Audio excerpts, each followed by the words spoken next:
Before the explosion of large language models, two foundational architectures laid much of the groundwork for generative AI: Generative Adversarial Networks, GANs, and Variational Autoencoders, VAEs. Understanding them provides crucial context. Let's start with Generative Adversarial Networks, GANs, introduced by Ian Goodfellow in 2014. The core idea is brilliant. It's a two-player game, an adversarial process between two neural networks, a generator and a discriminator. Imagine the generator as a counterfeiter trying to produce fake money that looks real. The discriminator is a detective trying to spot the fake money.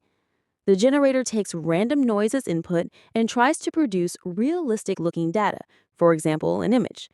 The discriminator receives both real data, for example, real images, and data from the generator, and its job is to correctly identify whether an input is real or fake.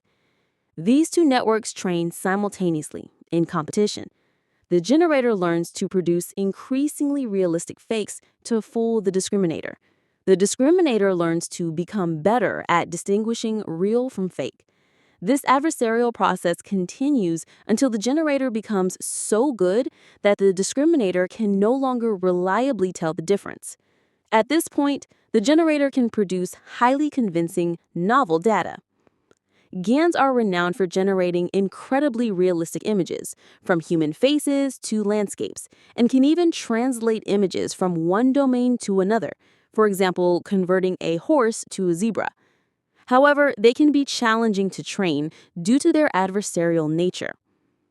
Now let's look at variational autoencoders, VAEs. Unlike GANs, VAEs are probabilistic models that learn a compressed, continuous representation of the input data, called a latent space. They consist of an encoder and a decoder. The encoder maps input data, for example, an image, into a distribution in the latent space, typically a mean and variance for each dimension. The decoder then samples from this distribution and reconstructs the original input.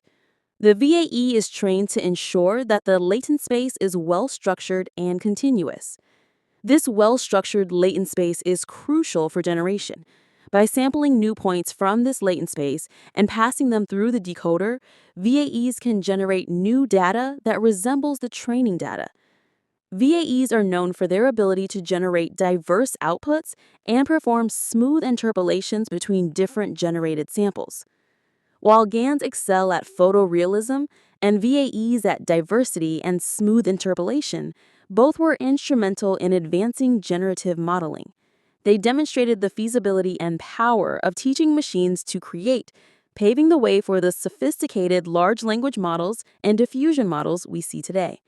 Next, we'll dive deeper into LLMs and their transformer backbone.